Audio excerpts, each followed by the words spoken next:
ये दुनिया शास्त्रीय संगीत से कहीं क्रॉस नहीं हो रही थी। अच्छा। ये मैंने ऐसा कहना चाहिए कि ख्याल के साथ साथ जो मेरा डिवोशनल का सफ़र चला ना, तो ये उस वक्त उस समय पर तो मेरा ठुमरी का कहीं सफ़र चल ही नहीं रहा था। मैंने सीखा तो अपनी बुआ से था, लेकिन सफ़र मेरा ख्याल और भजन का ही चल रहा था, और उसके लिए वही लोग जिम्मेदार हैं। तो ख्याल से पहले क्या आपने ध्रुपद भी सीखा था? नहीं।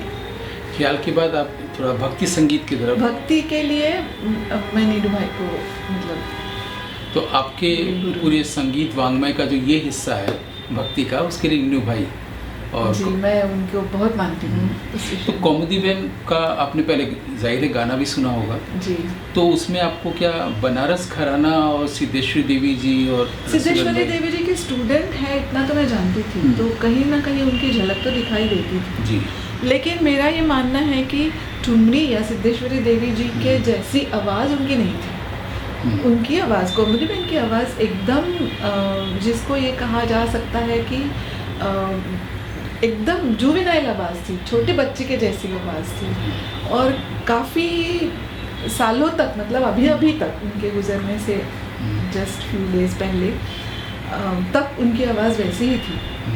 मतलब ऐसा लग रहा था, कभी फ़ोन करो तो ऐसा लगता था कि कोई बच्ची बात कर रही है। अच्छा, ये भी बताना बहुत ज़रूरी है कि मैंने जितना नीनू भाई से सीखा था उस वक्त, I am talking about the 90s, तो बाद में कुछ 15-20 साल बाद, मतलब अभी 6-7 साल पहले के 7-8 साल पहले की बात है, मैंने अपने स्टूडेंट्स के लिए एक वर्कशॉप किया। मैं बहुत वर्कशॉप्स करती रहती हूँ डिफरेंट एजेंडा लेके। तो इस वर्कशॉप का एजेंडा था नीनू भाई के जितने मेरे पास डिवोशनल सॉन्ग्स थे, बहुत है, लेकिन उनमें से कुछ 7-8 मैंने स्टूडेंट्स को सिखाए, और ये 7-8 दिन चला। रोज़ एक गाना हम लोग सीखते थे, मतलब मैं सिखाती थी, बच्चे सीखते थे मेरे। And last day, as the concluding day of the workshop, मैंने कौमुदी बहन को बुलाया, घर पर बुलाया, बिठाया, और उनको जितने हमने सॉन्ग्स किए थे नीनू भाई जी के, सब उनके सामने हम लोगों ने परफॉर्म किया।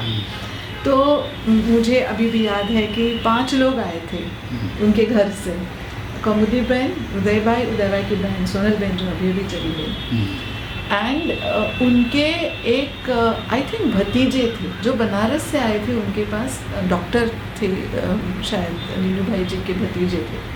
अच्छा। हाँ, तो वो थे और एक कोई थे, 5 लोग आए थे। एंड जब हम लोग गा रहे थे नीनू भाई जी के भजन उनके सामने, तो सोनल बहन तो रोना शुरू हुआ, उनका मतलब आँख में आंसू आ गए उनके पिताजी की याद में।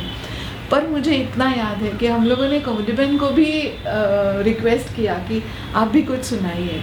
वो हारमोनियम लेके बैठ गए, उन्होंने भी गा दिया। वाह ये बहुत अच्छा। हाँ।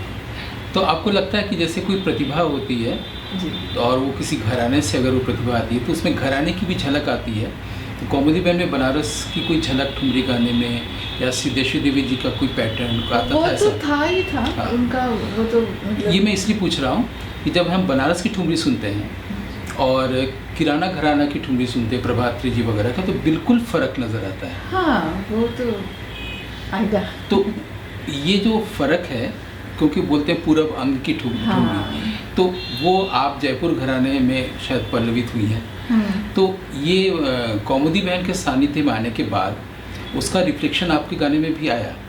ये ना, मेरा मानना है कि ये क्लैश नहीं करता है।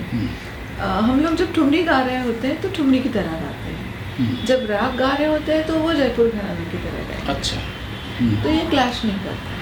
ठुमरी ठुमरी उसकी फीलिंग वही ठुमक के चलने वाली रहती जी। है। तो आपको लगता है बॉम्बे में पिछले 50 वर्षों में विद्यार्थियों की कोई पीढ़ी बनी होगी जिन्होंने उनसे सीखा और सुना? जैसे आपने बहुत अच्छे और बहुत अब तो नामी कलाकार भी बन गए हैं। जानवी श्रीमानकर है, उपगना परिगना पंड्या है, और नूपुर जोशी है, नेहा चिमलगी है, नेहा याग्निक है, ये लोग बहुत, और उदय भाई उनके बेटे बहुत अच्छे कंपोज़र हैं। रेखाबेन त्रिवेदी हैं, गुजराती संगीत, ये सारे ज़्यादातर गुजराती लोग हैं जो कि गाते हैं। मैं एक अकेली उनकी शिष्या ऐसी थी जो उनको शुरू से पता था कि ये बाहर नहीं गाने वाली है, फिर भी उन्होंने मुक्त मन से खूब मुझे सिखाया। उनको ये कभी नहीं लगा कि मैं मतलब कहीं बाहर उनका नाम नहीं कर पाऊँगी या गा पाऊँगी एज अ प्रोफेशनल, फिर भी उन्होंने बिल्कुल कोई कृपणता नहीं दिखाई।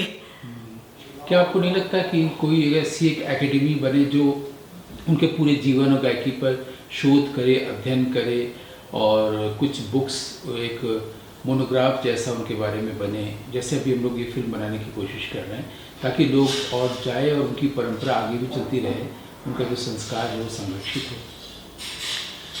बहुत ही सुंदर विचार है, मगर अभी इस तरह जो माहौल हो गया है संगीत का, ज़्यादातर जिन शिष्यों ने भी सीखा है, बहुत मुश्किल से कुछ ही लोग ठुमरी गा पा रहे हैं और उसको मतलब जस्ट ठुमरी गा पा रहे हैं। तो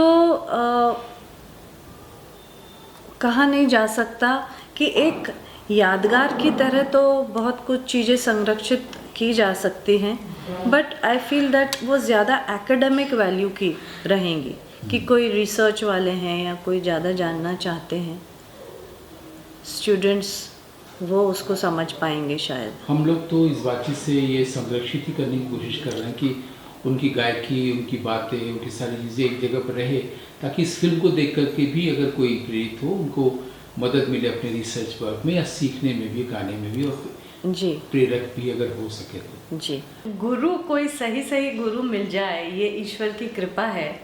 उसी तरह से मैं अहमदनगर में यहाँ पे पूरा मराठी माहौल है, यहाँ पे तो क्लासिकल म्यूज़िक का ज़्यादा माहौल है और नाट्य संगीत, शास्त्रीय संगीत, खूब तैयारी से गाना, ये सब मैं करती थी यहाँ पे, और विशारद मैंने किया था।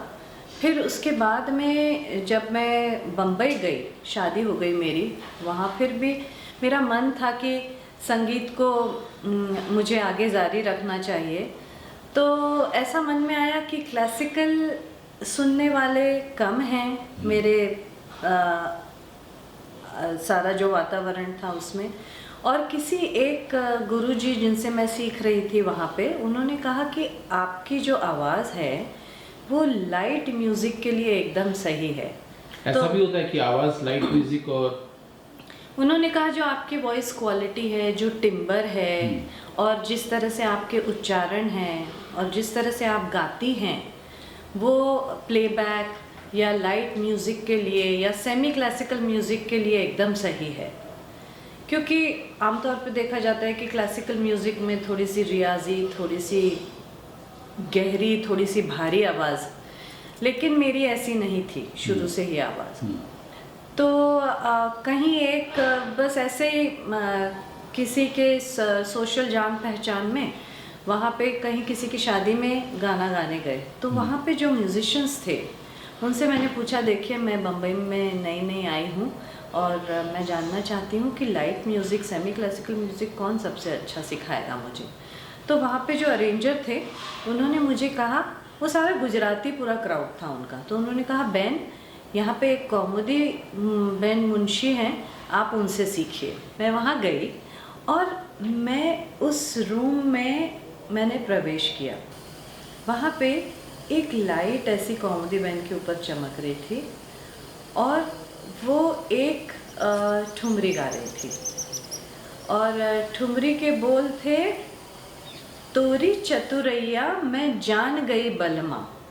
और ऐसी छोटी सी दिखने वाली वो इतना प्लेजेंट सा फेस, हारमोनियम लेके, हारमोनियम भी ऐसा सॉफ्टली बज रहा था जैसे कोई हारमोनियम भी गा रहा है, और एकदम उसमें भाव में डूब के वो सिखा रही थी उनकी स्टूडेंट को, तोरी चतुरैया मैं जान गई बलमा।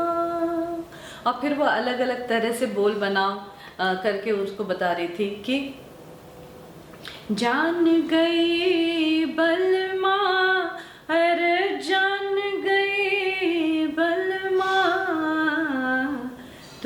चतुरैया में जान गई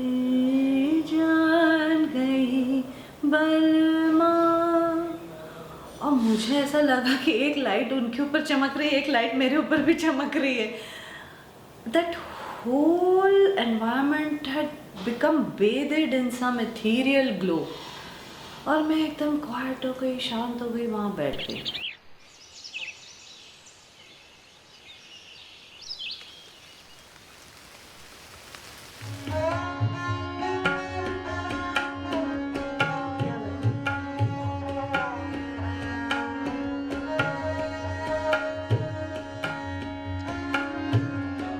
बाबा हठ कीन्हो बाबा